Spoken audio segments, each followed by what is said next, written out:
This is the Enjoyer Podcast. I'm your host, James Dickson. I'm not sure if you heard the news, but in 2025, America has become a favored nation again. You can thank Donald Trump for that. I'm not talking about Ford extending employee pricing to all Americans, which is long overdue. I'm not even talking about the favored nation's prescription drug policy, which lowers our costs in America to match the lowest prices anywhere on earth, even though neither one happened before Trump and neither would have happened without Trump. No, I'm not talking about Trump's policies that cut your costs. I'm talking about his policies that create jobs that you and your neighbors will enjoy. No president has ever embraced the mission to make Detroit build again the way Donald Trump has, and now we're seeing the fruits of those labors. Last week, General Motors, which started the century, by the way, as the largest company on earth, announced that it would bring $4 billion of its manufacturing enterprise back home to America from Mexico. You can thank the Trump tariffs for that. It was during the Bill Clinton years, during the gay 90s, that America embraced NAFTA. In exchange for killing off our industrial base and sending it to Mexico, companies would earn more money, and the theory went that workers would be retrained for a new life in the service economy. If that all sounds stupid to you, if that sounds like the okie doke, it is, it was, and people should have said so at the time. Deindustrialization of America was all based on a false premise that these jobs were going to leave anyway, and it was just a matter of when and how and where. In fact, it was government policy and government-created incentives that led companies to take their jobs elsewhere. 30 years later, Michigan is one of the discontents of globalization. Globalization has turned men who earn six figures working with their hands into Walmart greeters, forced to juggle jobs just to make some percentage of what they were making before. Nobody ever said that auto workers have it easy, but the life they have beats any available alternative by a country mile, and we have 30 years of experience to prove it. At once, the Trump tariffs were a new and an old way of doing business. In 1913, when Woodrow Wilson, the president, when he pitched the U.S. income tax, his argument was that this tax would actually lower tariffs. And somehow America bought the logic and thought this was a good thing, even passing a constitutional amendment to that effect. The idea that foreigners doing business with America should pay lower taxes, while the people who actually live here should pay much more, made sense 115 years ago. It doesn't anymore.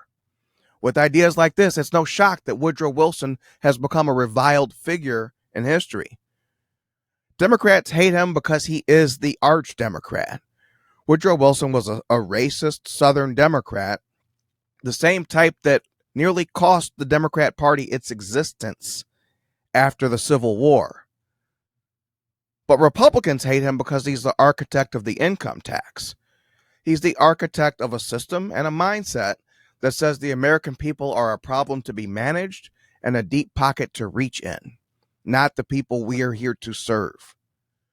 The Trump tariffs upset that apple cart. By raising the cost of doing business in foreign lands, a company like GM had to do the math all over again. We're throwing GM's name around a lot today, and they do deserve some credit, but I need to make something crystal clear. GM isn't bringing these jobs back to America, including 2 facilities in Michigan, because it loves America. If it loved America, it would not have embraced globalization and moved so much of its production abroad that it had to be brought back. No, this was not love of America. This was not patriotism that animated this. It's good business. That's why they're doing it, and for no other reason. Trump has made it good business to hire American workers and bad business to set up shop in foreign lands. But when the Trump tariff started, our governor, Gretchen Whitmer, stood up as one of their most vocal critics. Whitmer booked an entire trip to Washington, and in April she gave the speech that was supposed to do what her memoir didn't do last year and launch her to the national stage. In calling the Trump tariffs a hammer and a blunt instrument, Whitmer fell for a psyop that has gripped the entire left wing of this country. They all think Donald Trump is stupid. To this day, they think that. I have a book in my collection called Lucky Loser. It's based entirely on the idea that Donald Trump is an idiot who somehow has lucked up in life. Its subtitle reads, How Donald Trump Squandered His Father's Fortune and Created the Illusion of Success. The left has created its own little bizarro world. Blue Sky is probably a social media network you avoid, but it's where our opposition lives. And on Blue Sky, they eat themselves alive on a daily basis. They trip over their own feet to call each other racist, sexist, and homophobic. If you ever needed proof that the left is all one movement, armed with only one tactic, which is name-calling, go visit Blue Sky someday. If you think Democrats are nasty to deal with as a Republican, just look at how they talk to and treat each other. They're not just nasty toward you or me or Trump or anyone who dares to speak the truth. No, it turns out they're just nasty. They've only got one hammer, and in their hands, the other 300 million Americans all look like nails. And so even when leftists are isolated with themselves, with only true believers and fist raisers and slogan repeaters in the building, they revert to the same tactics. You're a racist. You're a sexist. You're a homophobe. You're anti-trans. So if you are met with such an attack, and I hear them all the time, don't take it to heart. That dog isn't barking at you because you threatened it or did something wrong. It's the dog that barks at everything, and the bark always sounds the same. If they stopped barking, then you should be concerned, because that probably means your values are way off. Look no further than the college campus. Unless you have a kid at Hillsdale right now, when you picture a college kid in your head, you see a blue-haired shitlib wearing a keffiyeh, whining about microaggressions. Somehow, despite every college campus besides Hillsdale being filled with these sensitive souls, we're told that a woman is sexually assaulted every 30 seconds on a college campus. Somebody's lying. And I'm thinking it's the people who insist that they are kind and gentle people. I'm thinking it's those guys who are lying, because good people don't say that they're good people. Go read the Bible sometime, what Jesus said when a child tried to call him good. We all know Jesus loved the little children. He had every reason to let a child speak or misspeak uncorrected. Kids are kids. Kids say things. But in the face of that compliment, good, Jesus rejected it. He said that he's not good. Good is the Father who sent him. Yet every Democrat you know would tell you today that they're a good person, prompted or unprompted, without a hint of self-consciousness or fear that their ego is rising too high.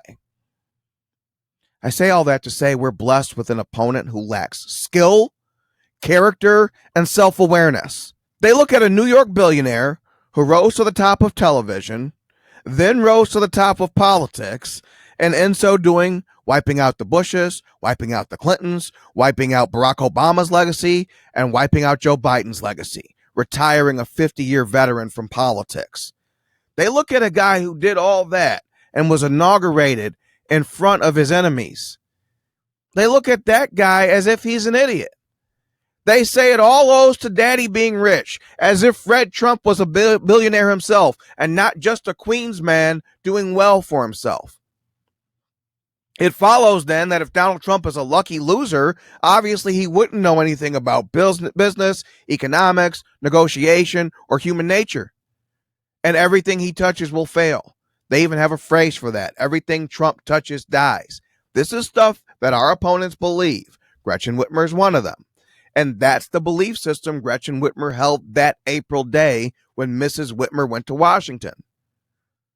Trump saw her give that speech, saw that woman from Michigan was in town, and said, hey, Big Gretch, why don't you swing by the White House? And it was during that visit to the Oval Office that Whitmer waved the white flag on her career in politics. That's actually what she had inside that blue folder she hid behind, like a 2-year-old, hoping to avoid being photographed. When I tweeted after seeing that picture that Whitmer looked like a 5-year-old, my friends who are parents texted me with the correction. A 5-year-old, I was told, might hide behind something bigger than themselves. Hiding a big head behind a small folder, that's more the work of a 2-year-old mind. And so it was Whitmer's mindset toward Trump that day, even more so than her native awkwardness, which is our inheritance as Michiganders, that led to her troubles. If you think of somebody as a lucky loser, you probably think their tariff plan won't work, right? It's probably stupid, right? You ever talk trash about someone and then see them right away? It's awkward, right? Okay, so now imagine you talk trash about someone in a public speech and then saw that person within the hour. Even if you felt you were 1000% right, you'd feel a little sheepish. And if you do think that person is a loser, as Whitmer no doubt thinks of Trump, you wouldn't want to be there. In the Oval Office, Whitmer was caught in a Texas hailstorm. That's where you can't run, you can't hide, and you can't make it stop. Put yourself in Whitmer's pantsuit. You're one of the most recognizable faces in politics. You, in fact, just came to Washington, the capital of politics, to make a spectacle of yourself and give a big speech. You're smart enough to know that outright resistance won't work anymore. This isn't 2017, this isn't 2020 or any other time. It's 2025, and this time Trump has a mandate. He didn't squeeze by and lose the Electoral College. He has a mandate. Realizing his popularity, Whitmer smartly decides to change tack. She would let others, like Attorney General Dana Nessel, fight the resistance. Whitmer, an executive, a governor, would instead find common ground with the president. You can't preach common ground and the common good of Michigan one day, then refuse a trip to the White House, let alone the Oval Office, the next. So Whitmer did not refuse. She said yes to the press. It was Whitmer's own disdain for Trump that made her hide behind that folder. Any smart politician, and Whitmer is that, could have easily spun the trip as a necessary evil, a governor doing her duty for the 10 million people of Michigan. But someone who feels that their opponent is a lucky loser, swinging a tariff hammer, and just said so on TV, will struggle in that setting. Between the disdain and Whitmer hearing the groans of 1 million girl bosses, you could tell she had ants in her pants the entire time. She didn't want to be in the Oval Office, and because of her performance that day, she won't ever get the chance again. By the end of Whitmer's trip to Washington, that was supposed to make her in national politics, it had broken her in national politics. And by the end of the quarter, Trump's tariff hammer was creating jobs in Michigan. Both Orion Assembly and Factory Zero in Hamtramck will get new work and new prosperity because Trump dropped that hammer. He made it too costly to do business in Mexico and better to do business in Michigan. And GM followed. Turns out they're pretty good at math over there. Had Trump followed Whitmer's advice, none of this would have happened. Whitmer might think he's a lucky loser, but I've heard it said that it's better to be lucky than good. There's other wins still coming to Michigan. Working with Congressman John James, who is now running to succeed Whitmer as governor, Trump signed a bill repealing California's ability to pass its own auto regulations. California regulations, this isn't hypothetical or theoretical that it could happen. This is something that's already happened. California regulations have already cost workers in Michigan their jobs. Stellantis last year, the year before, had to lay off people and go from 3 shifts to 2 in Michigan factories just to remain in the good graces of California air regulators. This was around the holidays in 2023. Workers in Michigan were made to suffer because of policies in other states. And the Stellantis statement, the company cited the need to manage sales, which is to say it needed to build fewer vehicles so as to sell fewer vehicles. That's not a win for regulation. That's degrowth as public policy. And in the case of California, a single state, it's a perversion of federalism. And now that Biden-era wrinkle in the fabric of reality is gone. Don't look now, but Michigan has become a favorite state again, and this could even improve. Fun fact, I'm 41. In my entire lifetime, Washington and Lansing have not been on one accord for any meaningful period. Probably the closest we ever got was having Joe Biden in the White House and Gretchen Whitmer in the governor's office. And what good did that really do to Michigan? Some EV incentives? Michigan could have made out like a bandit from that situation, and we didn't. But mostly it's been a tale of conflict. In the 80s, during the Reagan Revolution in Washington, Michigan twice chose Jim Blanchard to lead it. In the 90s, when Bill Clinton was our president, John Engler was our governor. Friend of the program, by the way, John Engler. In the 2000s, when George W. Bush was president, Jennifer Granholm was our governor. In the 2010s, when Obama was president, Rick Snyder was governor. And for the start and the end of the Whitmer era in Lansing, Donald Trump has been president. So it's been this story of Lansing and Washington has been one of conflict more than cooperation. So these jobs, these tariff hammer jobs, these are coming back to Michigan despite our policy and political landscape and not because of it. It was Whitmer's idea to repeal right-to-work protections for Michigan workers. So those GM jobs that are going to be created at Orion Assembly and Factory Zero in Hamtramck, those are all going to be UAW workers. Had this come at any other time in the last decade, they wouldn't be, because they would have had the right to work. They would have had the right to opt out from the union. It was Whitmer's choice because she was butthurt that Rick Snyder signed right to work when she was in the room. It was Whitmer's choice to tie our auto industry to Shawn Fain. In January, when Trump announced that there would be more industrial jobs coming, a big announcement from Honda, those jobs were headed to Indiana. Honda also has a big footprint in Ohio. I'm told that Honda has avoided Michigan for years and years and decades because we are not a right-to-work state. That was only a decade-long blip, and it wasn't long enough for us to take advantage of it.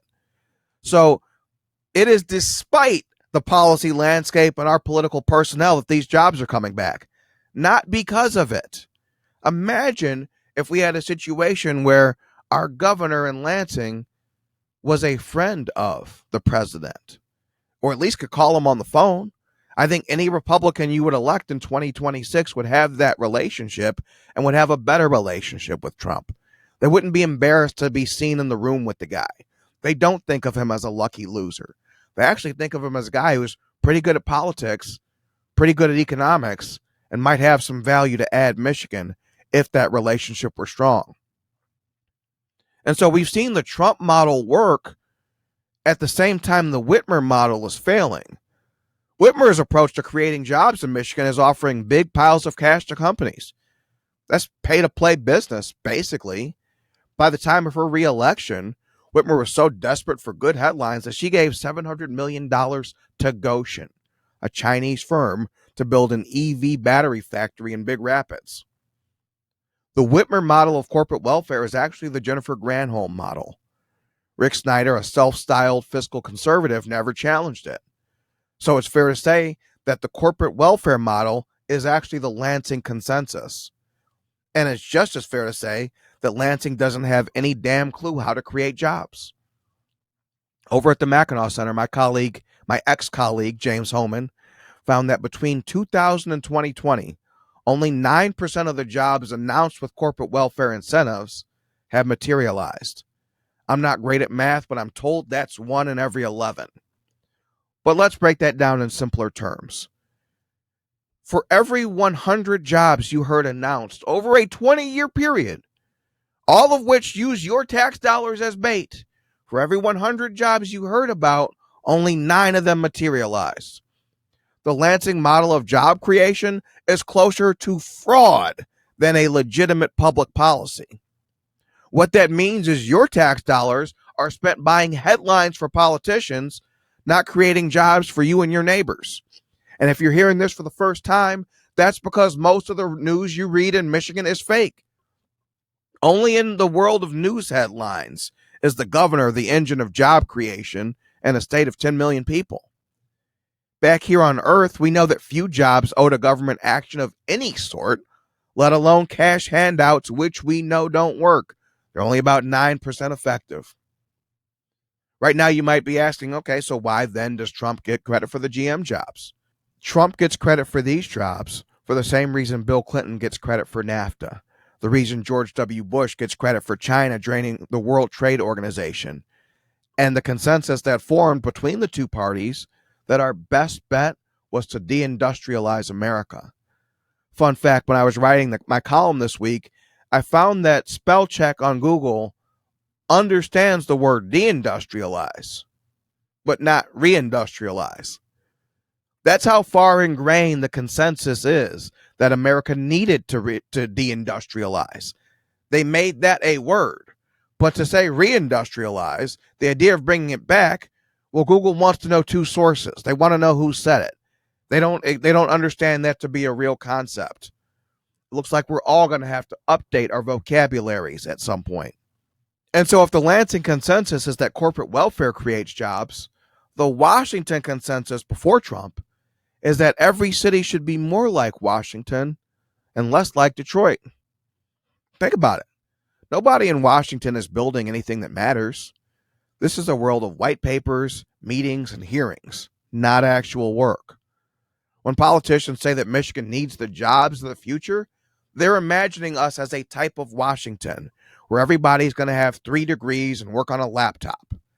They're not picturing a type of Detroit where we're the world's brawn, we're the world's builder. And it's not hard to understand why. In Detroit, we have line workers who can out-earn junior executives in the big 3 companies, working with their hands. The existence of a successful and thriving Detroit refutes the Washington model. It shows there's more than one way to skin the cat. Turns out the show horses don't look so important when they're lined up next to actual workhorses. To make Detroit build again is to make men men again, and not Walmart greeters. We have serious work to do, serious things to build, and serious concerns that should never be built by a country we consider our adversary. When America needed tanks in World War II, your grandparents thanked God for the men in Detroit. When those grandparents needed a ventilator during COVID, you thank God that Detroiters and not Chinamen would build them. To actually bring jobs back here, to make Detroit build again, that's all Donald Trump. By acting on history and common sense, Trump bucked a Washington consensus that has cost Michigan dearly.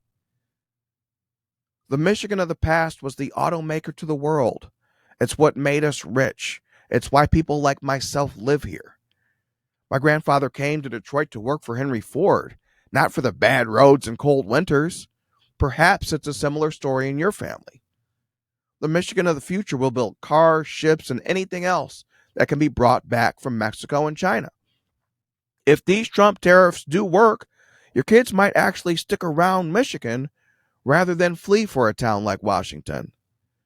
Is Donald Trump a lucky loser, or is today your lucky day?